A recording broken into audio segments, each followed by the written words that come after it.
मेवाड़ नौकरी करनी है उदय सिंह जी की। रास्ते में जंगल के अंदर उसको एक भील सेनापति था, उसने घेर लिया, मल्लू भील, क्या नाम था। और वो अपने वो 30-35 कमांडर लिए हुए, अपने सैनिक लिए हुए साथ में घूम रहा था मल्लू भील। और उसने ये देखा जयमल रिये को 30-50 आदमी जा रहे थे, और उसने कहा हथियार नहीं चलेगा, सबके सब सबको मार देंगे वरना। तो जयमल का जो सैनिक थे उन्होंने जयमल से पूछा, अठ है कि बठ है, अठ है या बठ है, यहाँ जंगल में मल्लू भील से लड़ना है या चित्तौड़ जाके अकबर से लड़ना है। जयमल ने कहा बठ है। और सबने हथियार रख दिए, फटाफट सबने हथियार रखे, उस मल्लू भील को हथियार उठा ले, और जयमल और उसके सैनिक चल पड़े।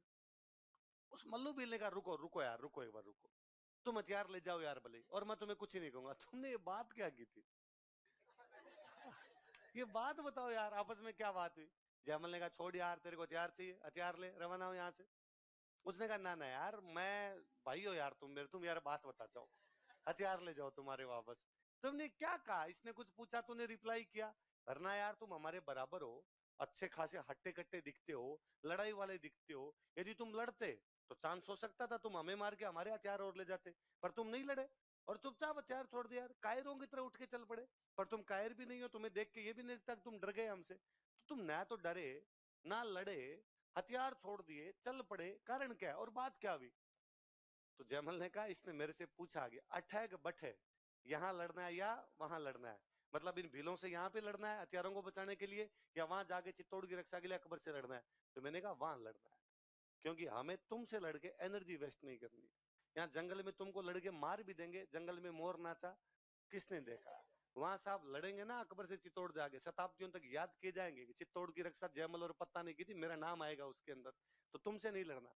मल्लू भी इतना इम्प्रेस हुआ, वो जयमल के साथ ही चला गया था। अरे भाई यार, ये जो बात बताई है ना तूने, दिल गार्डन गार्डन कर दिया है। मैं तेरे साथ ही चलता हूँ। पर ये कहानियां हमें सिखाती है कि हमें कभी भी हमारे जीवन की ऊर्जा छोटी लड़ाइयों में निकालनी। स्टूडेंट कहता है एक बार छोटी नौकरी लग जाऊं,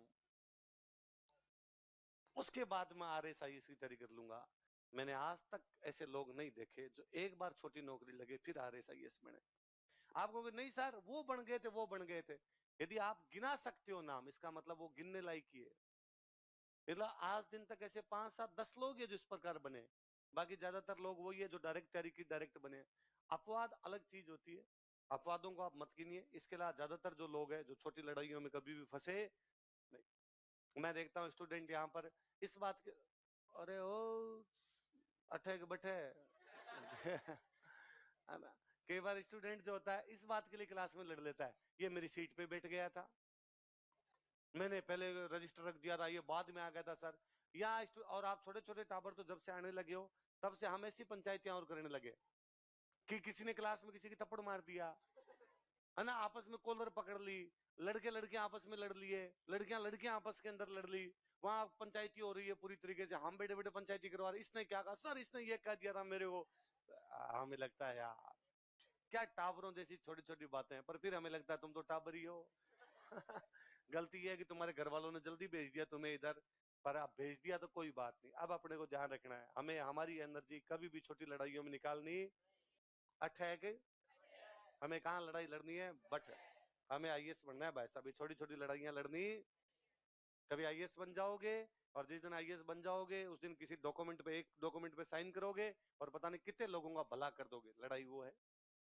लड़ाई वो है कि एक कोई आप किसी गांव के अंदर गए हुए हैं, गांव में कैंप लगा हुआ है और उस कैंप में आप भी गए हुए हैं कलेक्टर बन के, और एक बुढ़ी सी महिला आपके पास आती है और आगे कहती है कि बेटा, बताइए जी मैंने आपको, या कोई दूसरा एग्जांपल लो आप कि एक कोई सरकार की योजना है, और सरकार की योजना है कि सब लोगों को घर मिलने चाहिए, लेकिन खूब सारे ऐसे लोग रहते हैं जिनके पास में घर नहीं है। आप यहाँ से आगे चलिए, इस रोड पे थोड़ा सा आगे चलिए, इधर झुग्गी झोंपड़ी है ना। कितना अजीब सा नहीं लगता कि आज भी जब लोकतंत्र के 75 साल बीत गए हैं, हमारे बीच के कुछ लोग हैं जिनके पास घर नहीं है।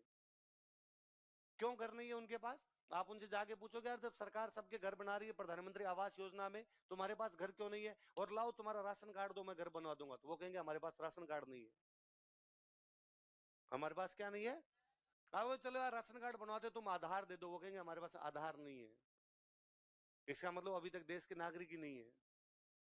आप कहोगे यार आधार कैसे नहीं है तुम्हारे पास, तुम वोट डालते हो, तुम्हारे नेता को कह दो कि भाई हमारा आधार बढ़ा दोगे, हमारे पास वोटर आईडी नहीं है। आपने एक दिन कैंप लगाया, प्रशासन झुग्गी झोंपड़ियों के संग कैंप लगा के इन लोगों के राशन कार्ड बनवा दिए, आधार कार्ड बनवा दिए, इन लोगों की वोटर आईडी बनवा दी, प्रधानमंत्री आवास योजना में घर बनवा दिए। लड़ाई ये है। उस दिन भला होगा, पता नहीं कितने लोगों की दुआएं मिलेगी, वरना ये छोटी छोटी चिंदी चोरी की लड़ाइयां, सीट पे बैठ गया था। ऐसी लड़ाइयां कभी भी जिंदगी में करनी, ऐसी तो यूं कोई करे ना दूसरा उस पर दया करना गिल्ला है। अठे यही लड़ रहा है, मैं कहां लड़ूंगा। ऐसे लोगों पे दया आनी चाहिए। ऐसा कोई आप कुछ कह भी दे, उल्टा सीधा कह दे, कई बार कहता है सर इसने गाली निकाल दी जिससे मैंने लड़ लिया, मेरे पास आ जाना, अपने उसको दोनों मिलके गालियां निकाल देंगे। तुम वापस उसको कोई भी गालियां निकालोगे, सर ये परिवार को गाली तो कौन सहन कर सकता है। यदि कोई गाली निकालता है ना, इसका एक सिंपल सा मीनिंग है, उसके पास भाषा नहीं है। उसके पास है, जब आपके शब्द समाप्त हो जाते हैं तब आप गाली निकालते हो। और कोई वर्ड एप्रोप्रिएट वर्ड नहीं मिल रहा था क्या बोलना चाहिए, क्योंकि आपको भाषा आती नहीं है, तो आपको लगा अब यही बोल दूं। और तो क्या बोल सकता हूँ, इसलिए उस आदमी पर तो और दया आनी चाहिए, हे भगवान इसको तो भाषा भी नहीं आती। उल्टा आप उसको कहोगे प्लीज इस शब्द की जगह तो अच्छा शब्द बताऊं और तू इसका इस्तेमाल कर, थोड़ा ठीक रहेगा, इस प्रकार के शब्दों का प्रयोग मत कर। इसलिए कभी भी छोटी छोटी लड़ाइयां लड़नी नहीं। कभी कभी